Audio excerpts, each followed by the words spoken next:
Now I'll tell you a little bit about the corals. The first interesting fact is the coral is actually an animal, not a plant, which really spins people out because they look so cosmic. But the coral, being an animal, does actually rely on little algae called zooxanthellae that grow within the coral, which not only give the coral its colour, but allows the coral to use the light energy as an actual food source. So basically, the coral is an animal, the coral has the little algae within it, which rely on light, so we must have enough light. We also must have enough water flow to wash away the waste from the coral and also to bring new nutrients to the coral itself. A coral is a sensile organism, which means it can't actually move. So wherever you position the coral in the aquarium is where it's pretty much going to stay. On the other hand, there's also fungi, which look just like a coral and excrete calcium carbonate bases, but they can move along the bottom. There's also anemones, which look similar to fungi, and the anemones have got a soft foot and they don't excrete the calcium carbonate base, and they can move anywhere they want around the aquarium, including up the walls and the sides of the aquarium. But the anemones are not corals. There's also starfish and urchins and cucumbers and all these other things that you can put into your reef aquarium, which are beside the coral themselves. The two main types of corals that you're likely to be involved in are soft corals and hard corals. Basically, a hard coral is any coral that retracts into a hard calcium carbonate base. On the other hand, a soft coral will either contract or droop over, but into itself, not into a hard calcium carbonate base. So when a soft coral dies, nothing is basically left in that particular spot. Whereas a hard coral, when the coral dies, it's left with a calcium structure, which actually goes on to become live rock. You can really see that these soft and hard corals are really thriving in this aquarium, very much because of the water quality, the strong light and the good water flow which is offered. Even in this case, the clownfish have mistaken this coral for an anemone. Now the anemone fish and the coral don't really have a symbiotic relationship, but confused clownfish will often go into the coral for their own protection. Just as we've got our 1, 2, 3 fish, we also have 1, 2, 3 corals. So, same thing. Ask when you're purchasing your corals. Make sure that your advisor is aware of the environment you're offering, and make sure that they advise you before you buy them. Is this coral generally an easy coral to keep?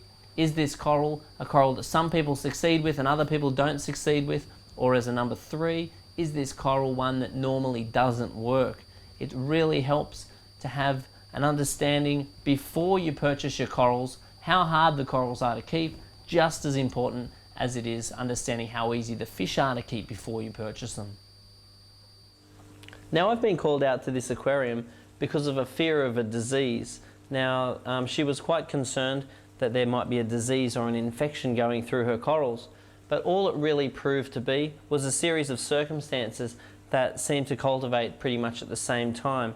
Now this aquarium's been running for quite a while, but she's recently seen some downturn in some of the corals that she's keeping. So what I'll do now is just walk you through some of these little positioning points which we really want to be aware of. Now the first thing is the position of this Talbot. Now with all of these really porous corals that have got a very porous structure to them, it's really important they don't build up with sediment, because you will find that when they build up with sediment that they tend to gather denitrifying bacteria within them, which can slowly release hydrogen sulfide, which the corals obviously don't appreciate. So with a lot of these types of corals like the Talbot, it's a really good idea to, on a regular basis, grab hold of it in your hand from underneath and give it a really good shake. Make sure that you get all of the mold and the detritus out of the pores of this coral. This Talbot is also right on top of an air stone. Be aware of where your air stones come up, because a lot of the corals do get quite irritated by the constant massage of the air stone. Now in the far corner over here, we've got a Duncanopsomnius, which has obviously fallen off the top of the reef. Now this is a very regular occurrence with a reef aquarium, especially if you've got large fish. Now the large fish that are quite strong will often throw around and actually relocate your corals. So you really need to be checking on a weekly or twice weekly basis to make sure the corals are where they're supposed to be and that the fish haven't knocked them over. Because when you have a coral fall over, usually not only do you lose the coral that has fallen because it will often land on its face, but it'll often sting the coral it's landed on. One of the biggest issues of putting corals in a reef aquarium is definitely ensuring that the corals don't sting each other. Now you can see quite clearly here that the Duncanopsomnius at the top has missing a couple of polyps because it's been stung by the Catalophilia underneath. So be really aware when positioning your corals that they're not stinging each other. This Catalophilia coral is withdrawing on the left hand side. Now there's two quite clear reasons for that. One is it may be getting irritated by the bubbles which are coming up very close to it, and second is it's in direct flow from the water flow outlet from the power head. So when you see this happening, one side of the coral is opening quite well, the other side is quite withdrawn, you do want to relocate this coral to ensure that it's not getting too much water flow or irritation from the bubbles. Now if you are going to have an air stone in your aquarium, make sure that the air stone is able to come straight up to the surface and then expel the air. Make sure your air stone doesn't come up underneath any power head or pump outlets, otherwise it will blow micron bubbles through your aquarium, which can irritate some of your corals. Now particularly with these large flat style corals, in the wild they'd be growing flat, so therefore this would be the sun source and the coral would be flat. Obviously that's not very appropriate for viewing in an aquarium because you wouldn't get to enjoy the benefits of this particular coral, but that doesn't mean you can position it like that.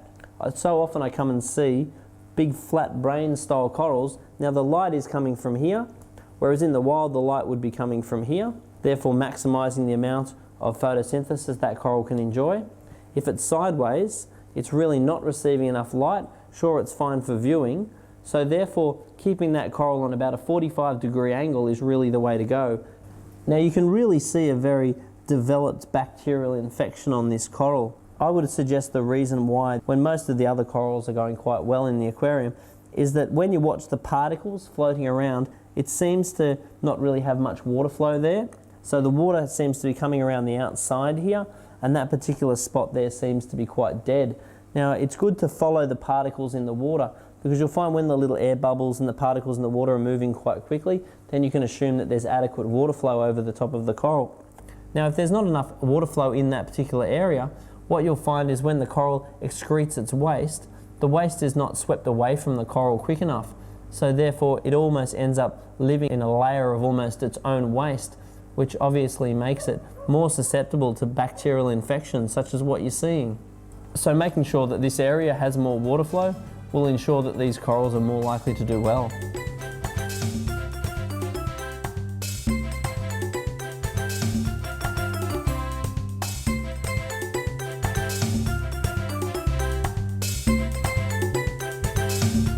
Anemones like this one are a really popular addition to a reef aquarium. An anemone is not a coral. A coral is an animal which has a calcium carbonate base which can't actually move. It's a sensile organism. And an anemone can move around the aquarium, which can be quite a disadvantage as far as trying to keep a nice display like this one.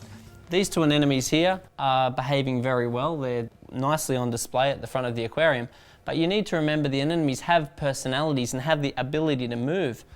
One of the most fascinating things about the anemone is the symbiotic relationship that the anemones have with clownfish. Now clownfish use the anemone for cover and refuge, and the anemone will use the clownfish as a feeding source because the extracts of food from the clownfish and the waste from the clownfish is actually a food source to the anemone. Different types of clownfish prefer different types of anemones, and a lot of it is the personality of that particular clownfish for which anemones it prefers. So it's a matter of seeing which anemones suit the clownfish that you have, or vice versa. Probably the most fussy of all the clownfish would be the Ocellaris and Percula clowns. Now most of the tomato clowns and Melanopus clowns, they'll take to most anemones. Skunk clowns are not fussy. The anemone is an invertebrate animal, and within the anemone is zooanthele, which is a little algae which will use the light. So in regards to food for the anemone, if you have clownfish in your aquarium, you don't actually need to feed your anemone because it'll get 90% of its energy from the light anyway, and then any other nutrients that they will need will be provided to them by the clownfish. It's quite common to see the clownfish actually run off and get bits of food and bring it back and keep it and feed the anemone itself. Though if you do want the anemone to grow, feeding it a piece of prawn or a piece of whitebait once a week certainly will help to enhance its growth. Now, the anemone is capable of totally engulfing and consuming a fish. Some species of anemone, this is particularly rare for this to occur. On the other hand, with some anemones like carpet anemones, which have got a stronger sting, this may occur more often. So letting the anemones find where they want to be and then positioning your corals around them out of the anemone's reach is probably quite a good idea.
This particular aquarium used to have quite a few problems with algae. Algae constantly grew because of elevating nitrate levels. Now, because this aquarium has so much live rock in it and plenty of nitrifying bacteria capacity, what we found is by reducing the amount of nitrifying media in the filter, we actually created less nitrate in the aquarium. Because if the nitrifying bacteria occurs on the live rock, it's actually parallel to denitrifying bacteria, which occurs inside the rock.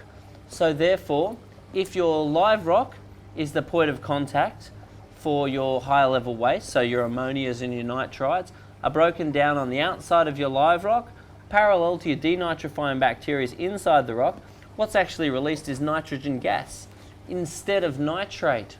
So if you rely on an external medium, such as bioballs, which would be in a filter like this one, all of your high level waste break down into low level waste, and the low level waste being nitrate keeps mounding up. And if this nitrate does keep mounding up, it means you're going to get a lot more algae in the aquarium, less buffering capacity in the aquarium, and basically have more need for water change. So in this particular circumstance, we've removed the bioballs out of this filter, and now it functions really well. The reason being is that it helps to heavily aerate. You can call this like a big oxygen chamber. And then we've got a protein skimmer on this side. What's happening with this protein skimmer is the cap goes on 3 days a week. Then when he adds his trace elements to the aquarium, he actually takes the cap off the skimmer, so the trace elements are not sucked out by the protein skimmer. So therefore you get value out of your trace elements. So when you don't have your cap on your protein skimmer, you can place this little lid on to stop the bubbles popping salt everywhere. This aquarium has never had problems with ammonia and nitrite. The problems have only ever been with nitrate. So by removing the bioballs, we're reducing the amount of nitrate by ensuring that the nitrification occurs with the live rock, which contains its parallel denitrification.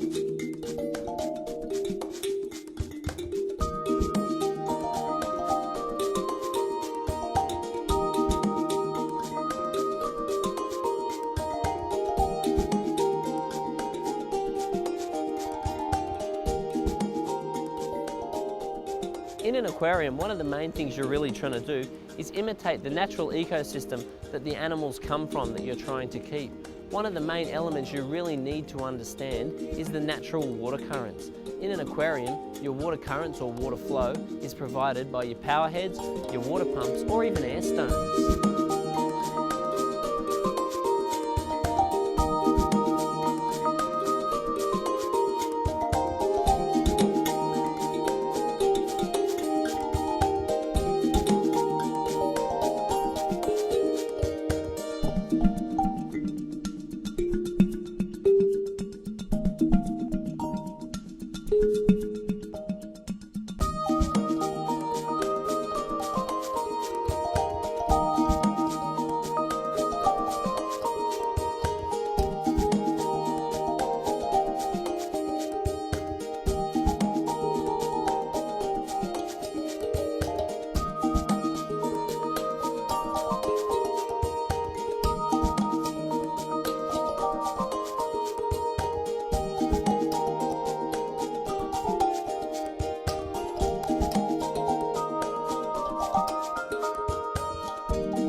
most important aspects of any aquarium is maintaining good water quality.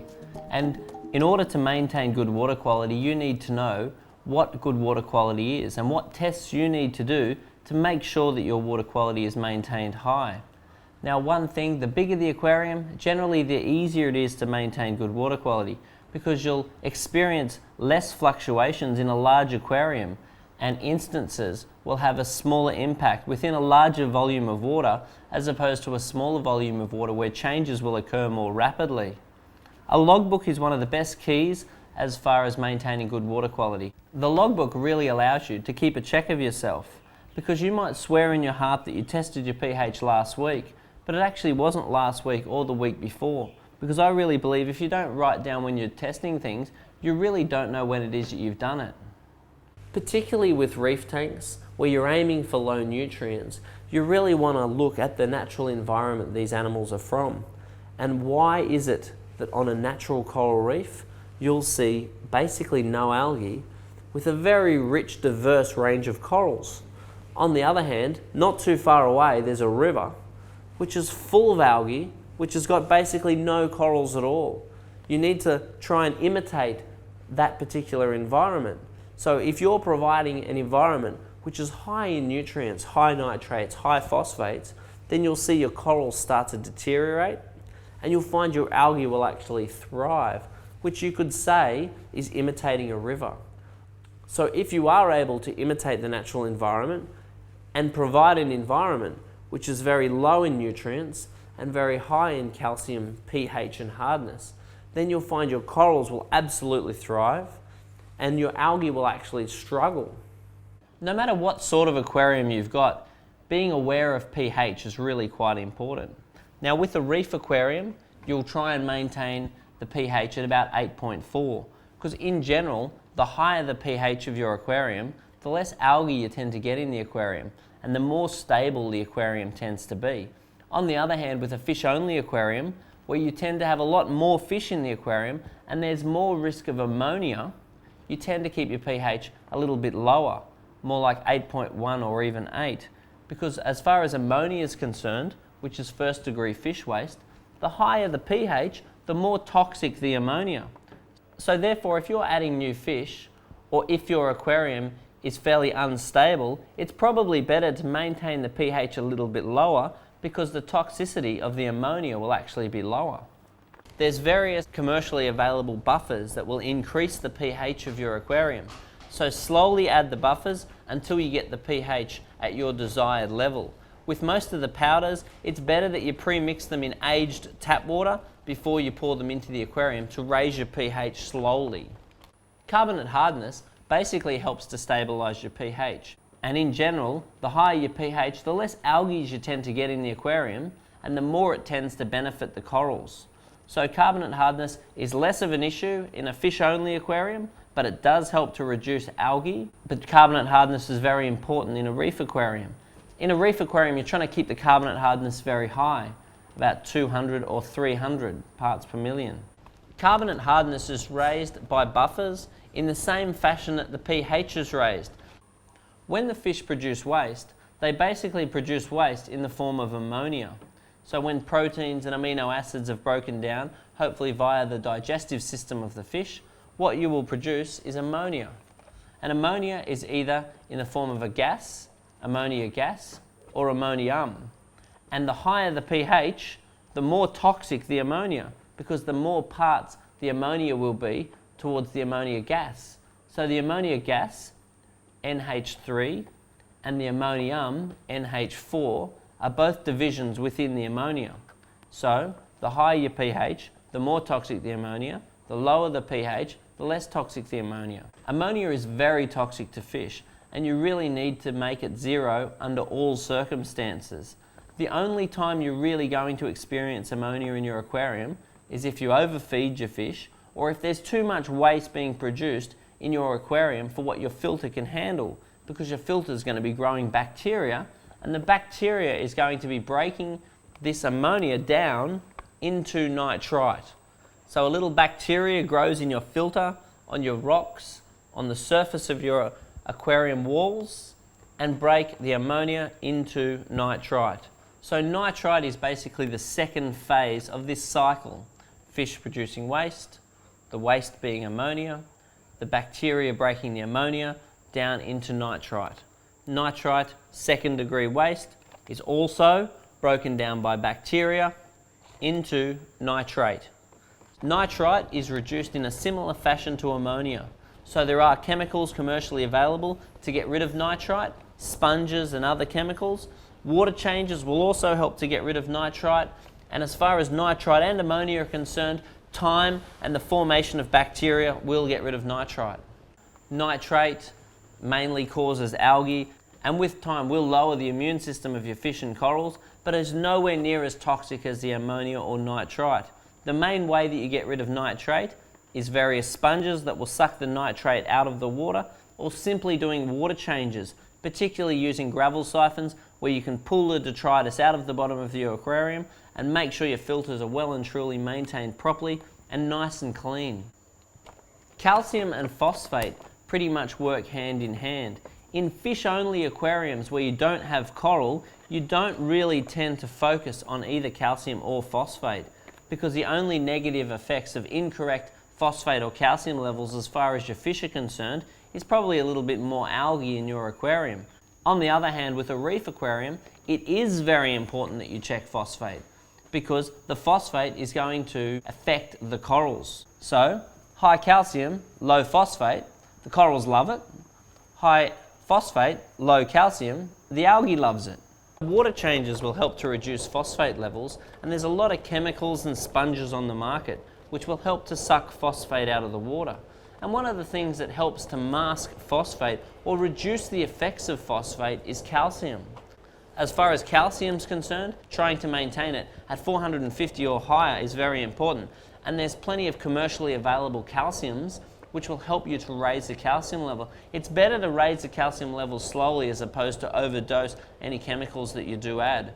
So if it's a liquid, you can add them slowly and progressively into the aquarium, or if it's a powder, it's best to mix the calcium with fresh water that you've added water age to before you add the calcium to the aquarium. People often overlook the importance of salt, because salt's one of those things that will just change over time. Because as the fresh water evaporates out of your aquarium, the salt level of your aquarium will slowly increase. And it's really important before you go to the aquarium to get new fish that you check your salt level, because you don't want it to have creeped up over time. For a fish-only aquarium, we do tend to keep the salt level lower than a reef aquarium, because as far as the fish are concerned, the lower the salt level, the less problems they tend to have with pathogens, because the less osmotic stress the salt causes to their body. But as far as the reef aquarium is concerned, we try to have the aquarium with a higher salt level. The corals prefer the salt level to be 1.024 or 1.025, whereas we can actually achieve higher success with the fish, particularly if they are having problems with diseases such as white spot, with a much lower salt level, even down to 1.018. So compromising the salt level and keeping it in the middle is important for a reef aquarium, but having a slightly lower salt level is very common for a fish-only aquarium. The other thing to bear in mind is that most of your retail stores which you're buying the fish from tend to have a lower salt level too. So acclimatizing your fish slowly is very important. In a stable aquarium where you're not likely to be putting in fish anytime soon, you're probably going to keep the salt level more like 1.023, 1.024, or even slightly higher, because the corals prefer higher salt, the fish prefer a lower salt. So salt level is very easy. If your salt level is too low, we just add some salt. Try not to tip a bag of salt straight into the aquarium. You pre-mix the salt in a bucket, then tip it into the aquarium once it's already dissolved. If your salt level is too high, you drain a little bit of water out of the aquarium and add fresh water, which of course has had water ager, into the aquarium, and that will make your salt level go down. So the corals do also require vitamins and trace elements. There's plenty of commercially available vitamin and trace element supplements that you do need to add regularly to your aquarium. And also be aware with your protein skimmer, when you put these vitamin and trace element supplements into the aquarium, to take the cap off the skimmer for at least a couple of days so they're not sucked out by the skimmer, and make sure there's no carbon or any other medium which will suck these trace elements out of the water. The trace elements tend to be added once or twice a week, and make sure that you're adding iodide, because the iodide will help to suppress bacterial infections with your corals and also your fish. So a lot of these elements precipitate regularly out of the aquarium, and you need to add them often to keep them in solution. And follow the instructions on the pack, because a lot of them also need to be kept in the fridge. So watch the expiry date and keep a lot of these products in your fridge. So you're testing your water, you're making sure that your water quality is correct in your logbook using the various test kits. Then you've got various chemicals which are going to compensate for the answers and correct the answers of these test kits.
A really simple but important point on any marine aquarium is feeding the fish. Knowing exactly how much food to feed the tank and what to feed the tank. So when you're purchasing fish for the aquarium, or even selecting a food for the aquarium, it's really important to understand what are the food requirements of the fish that you've got. Now you've got various herbivorous fish which want a lot of greens in their diet, and then you've got carnivorous fish which want a lot more protein in the diet. In general, if you feed a good variety of foods, that really is the key. So plenty of variety and knowing the quantity. So when you're putting the food in the aquarium, what you're trying to do is make sure there's not one speck of food after 30 seconds. So if you can see one dot of food anywhere in the tank after 30 seconds, that generally means that you fed the tank too much. And use that as a guide, but also look at the bellies of the fish. If you see the fish have got a little bit of a belly to them, that usually means that you're feeding them too much. On the other hand, if their belly is somewhat sunken, that will usually mean that you're not feeding them enough. So you want the average fish to be of average weight. Of course, you're probably going to have one that's a little bit fat and one that's a little bit thin, but you really want to use the guide of your average fish to be at average weight. Now, it's very easy to overfeed fish. Most people do tend, particularly as beginners, to overfeed their fish. You don't even need to feed the fish every day. You'll generally feed them about 5 times a week, also dependent on the fish in the aquarium and the amount of fish in the aquarium. So 30 seconds once a day, generally in the morning, about 5 times a week. So if you forget once or twice a week, that's fine. And be monitoring the fish themselves, watching if they get a little bit fat or a little bit thin. Just alter the amounts of food that's going in the aquarium and trying to offer as much variety as possible. Varieties of flakes, pellets and other frozen foods, and you're really in good stead. And occasionally a little bit of a live feed they do really appreciate.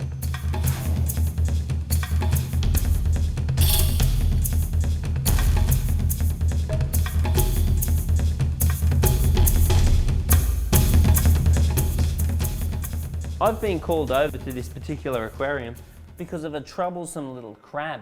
Now this little crab is getting big enough to actually kill the fish in the tank. Now when you get live rock and corals, often little hitchhikers come with the live rock and corals, which don't really pose you a problem at the start, but then as they grow, so does their appetite, and sometimes they'll take your fish. So the most important thing is to isolate what it is that you've got and find out where it's living. So once you actually know where the little pest is hiding, you can either pull the rock out that it's hiding in, or you can try and clear yourself a spot to try and trap or net it.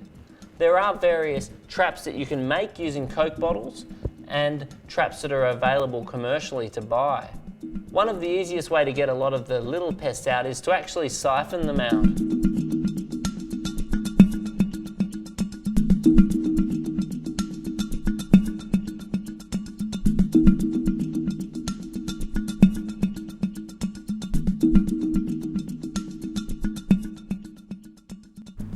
Now we're going to talk about maintaining the aquarium. The key to maintaining the aquarium is doing small things regularly, not leaving it a period of time and then expecting to overhaul it when it looks bad. It's really important that you understand the daily, weekly and monthly maintenance routines for your aquarium, because the results you get in your aquarium and the results you get in your logbook when you check your water parameters are really going to be governed by what it is you're doing to your aquarium to create those results. So if you're not getting the results that you're really after, you really need to go back and look at what it is you're doing to your aquarium and check your general husbandry procedures to make sure that that is getting you the results that you need. So on a daily basis, making sure your fish are healthy, you want to be checking the temperature of the aquarium and make sure the strainers of your pumps and your filter is clear and not full of algae, because that's a great way to see full degeneration of your aquarium. On a weekly basis, you need to be cleaning your pre-filters, you need to be cleaning your protein skimmers, you need to make sure your glass is clean, make sure the lids of your aquarium is clean, check your general water quality, check the coral positioning if you have a reef aquarium, make sure the corals are not stinging each other and that they're in a good position, and check the general health of your aquarium and do a fish count, because there's nothing worse than missing one of your fish and finding that it's dead in the rocks and it's polluting the aquarium. So on a monthly basis, you will tend to change a small amount of water. Most people change typically 10%, and make sure you're using a gravel cleaner to pull any detritus out of your coral sand, because there's nothing worse than a substrate which is thick and full of detritus. It will definitely lower your water quality. And if you do need to clean your coral sand for whatever reason, try to clean it in tank water to maintain that bacteria which is in the water. Also, the biomaterial needs to be clean and clear as well. Make sure they're not full of gunk, otherwise you will promote the wrong types of bacteria and generally lower the efficiency of the filter. So clean your biological materials in tank water. You'll hear us often reference the word detritus, and what we mean by that is basically solid waste. So anything that can be solidly removed from the aquarium, not just ammonia or other organic wastes which are in the water itself. You need to understand the filtration that you have and what effects that filter has on the water quality of the aquarium. So what you're trying to do is pass the water past a biological medium, so the biological medium can be growing bacteria, and pass the water via a mechanical filter which can take any detritus out of the water.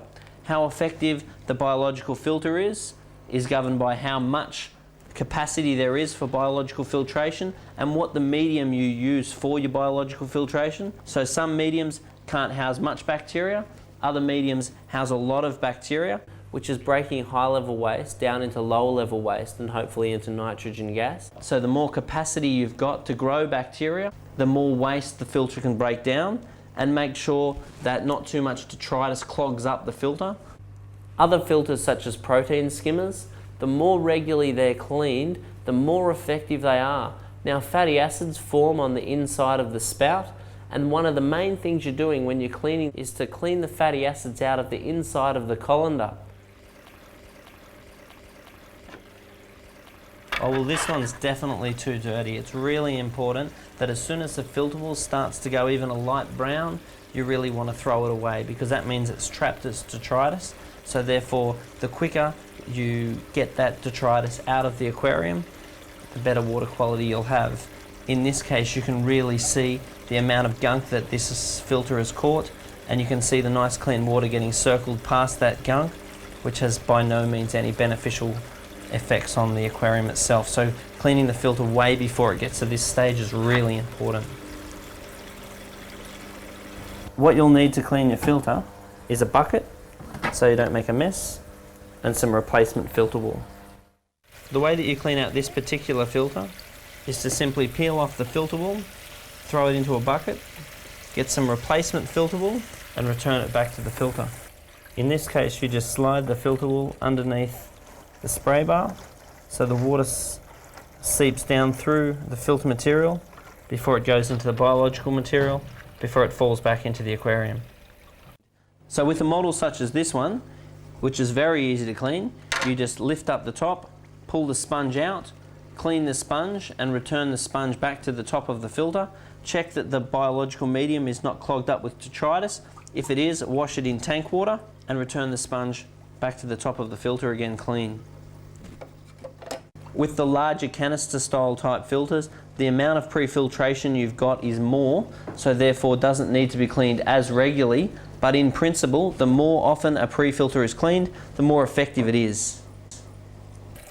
It's really important that you don't clean your biological medium with tap water, because tap water contains chlorine, and chlorine kills the bacteria in the media. And if there's no bacteria in the media, there's nothing to break down the fish's waste, which becomes toxic and will often kill the fish. Now the way that you do clean out your biological medium is you put it in a bucket, you siphon some water out of the aquarium into the bucket, you swish it around. You don't have to get it really clean, you just have to free up any detritus that's in the media which might cause it to clog. Then you simply put your media back into the filter again once it's clean.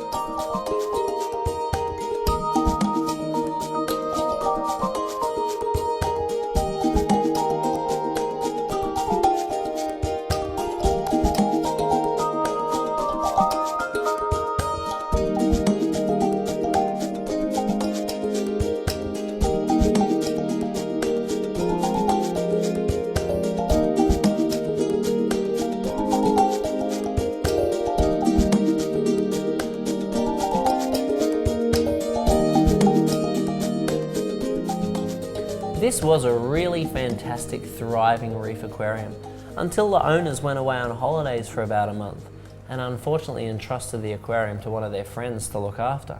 This is a really common scenario.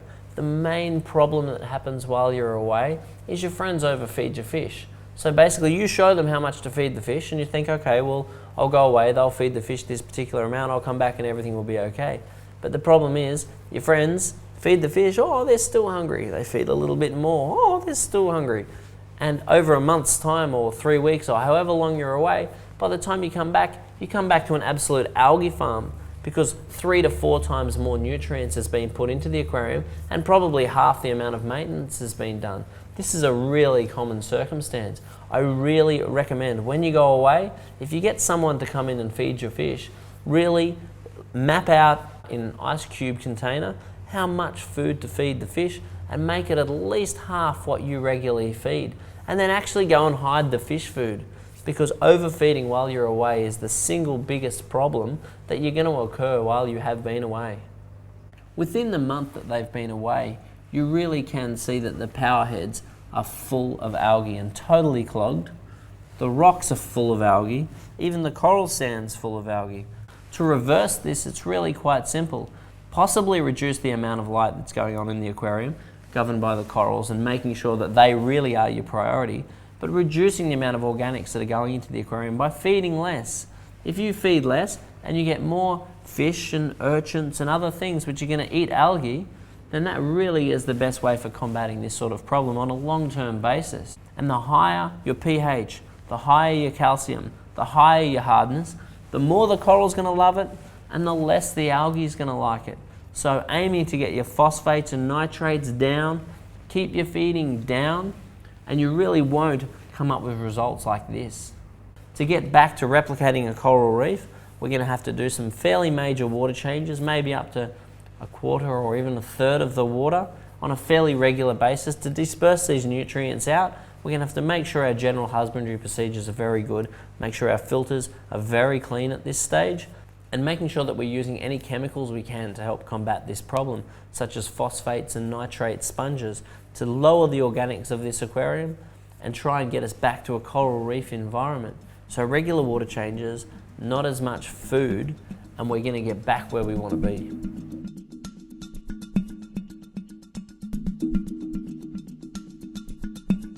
One very common mistake is that a lot of aquariums are installed with average minimum lighting.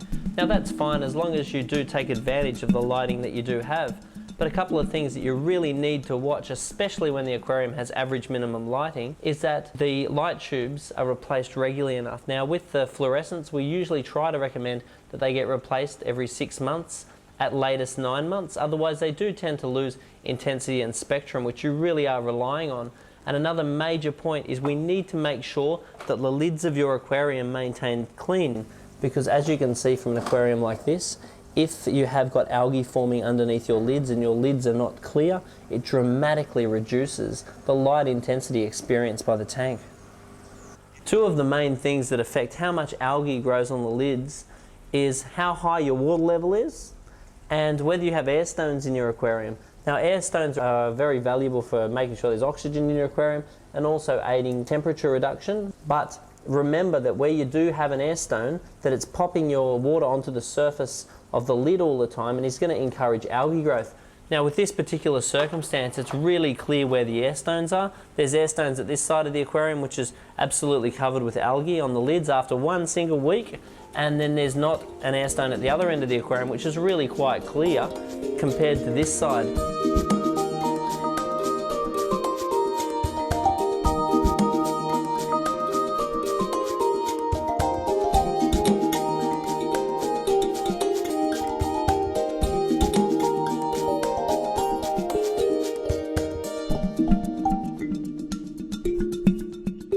Some people put a lot of thought into the positioning of their aquarium, even to the extent of designing a room to actually allow you to maintain the aquarium away from the rest of the house. As elaborate as all this looks, there's actually no external filtration at all. The aquarium is run entirely off the live rock, which is actually in the aquarium.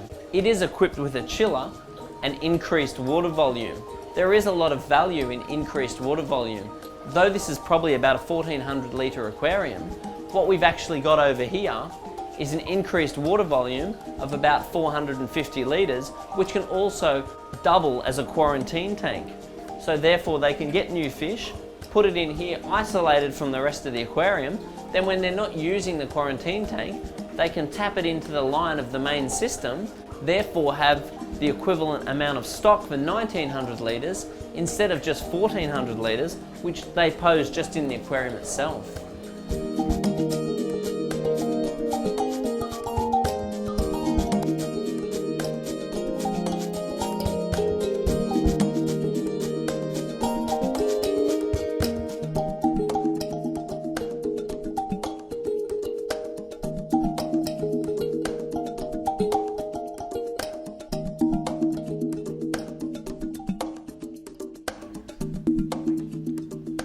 It's really important to be able to recognise what a healthy fish is, so you can see if it does develop any sorts of problems. And you should be checking your fish regularly to make sure their eyes are clear, their fins are clear, there's no sorts of bacterial or parasitic infections on the body of the fish. And that's really important when you're actually purchasing the fish. You need to start with good healthy fish. Make sure the fish is not moving erratically or is having trouble maintaining its position in the water column. One of the best ways of protecting yourself against problems with your fish is the 1 month rule. Basically what the 1 month rule is, introduce a few fish to your aquarium, then leave it 1 month. What that 1 month rule does is allow that time for the bacteria to stabilise and for the parasites to stabilise. Now what I mean by the bacteria stabilising is that the new fish produce waste, and we need time for the bacteria to establish to break down the waste from the new fish. If you put your fish in too quickly, there's not enough bacteria from the waste from the fish, and then your fish will surely die. And as far as parasitic stabilisation is concerned, every single fish, every single human, every single animal contains parasites, and we call them pathogens. The immune system controls the pathogens, so providing the immune system is in good stead, nice, strong, healthy immune system, equilibrium is set, nothing is a problem. On the other hand, when you relocate the fish from one aquarium to another, the fish inevitably gets stressed. So therefore, the immune system goes down, the energy from the immune system goes to the respiration system, and the immune system falls. Therefore, the pathogens are able to multiply because the antigens can't keep up with the pathogens. The pathogens then spread, they go out into the environment, they reduplicate on a hard surface, and they come back by the hundreds of thousands looking for a new host. That's why if you have a fish-only aquarium, which is basically no corals or anything like that, then you can put copper-based medications into the aquarium, which can help to kill these little dinoflagellates. So the pathogens go through a little waterborne phase, which is called a dinoflagellate phase, where they're swimming around looking for a new host. So if you put the fish into the aquarium, they get stressed, their immune system goes down, the pathogens go out looking for a new host. After a week or 2 weeks, when these pathogens are starting to peak, you put a new fish into the aquarium and the chances of that new fish getting sick is much more significant. So waiting that 1 month is really important. Other tools such as UV sterilizers will also help to control these pathogens. The concerns with parasites are really a lot more in a reef aquarium than a fish-only tank, because in a fish-only tank there's a lot more medications that you've got available for if you do get that sort of problem. If you do get parasites or bacteria, there's plenty of medications on the market which are quite effective. I still advise the 1 month rule for fish-only tanks, but there's a lot more leniency as far as the medications are concerned, with medications like copper, which are quite effective for killing various parasites, which are very much an issue in a saltwater tank with corals, not so much an issue with the saltwater tank without corals. If you do get any of these sorts of parasites in the water, like what we're talking about, it does actually help to lower the salt level. Although the corals don't really appreciate it, you do find that parasites like white spot, which is very much what we're talking about at the moment, don't tend to proliferate as well in a lower salt level as opposed to a higher salt level. So if you're able to get your salt level down to about 1.017, even as low as that, you'll find that that helps to get rid of the white spot. A lot of your dealers do run lower salt, so when you're purchasing fish regularly, or if you've got a fish-only tank, it is worth running your salt level a little bit lower, but the corals actually prefer it higher, so just bear that in mind. So besides parasites, the other main thing you've really got to look out for is bacterial infection. Bacterial infections will look very much like a blemish on the fish, either its fins or its body or its eyes.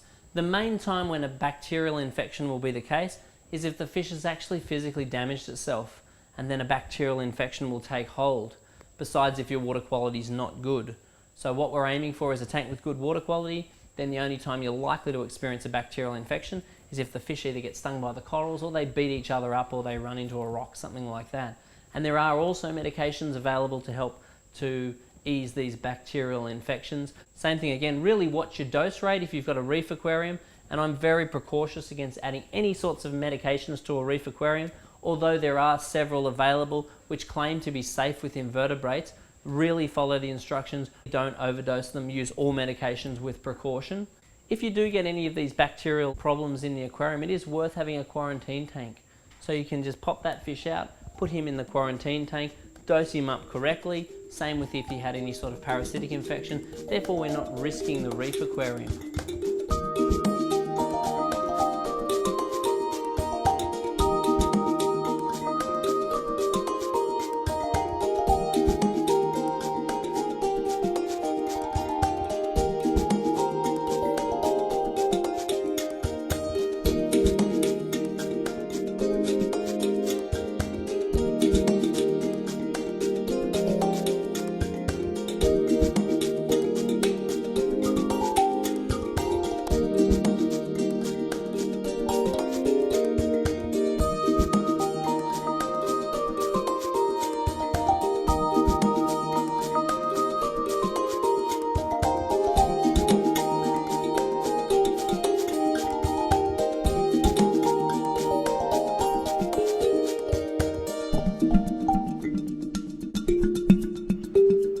Now that you've seen the principles involved in keeping a beautiful marine aquarium, make sure you review the various sections as you need them. So if you're getting new fish or if you're maintaining the aquarium, you can just put that section on again as like a reminder. And all the little things you need to do, make sure you look at them as being pleasurable and enjoyable, not as a burden. I trust that you've enjoyed this instructional guide, and I hope it's helped and inspired you to become a successful marine hobbyist. Good luck and enjoy.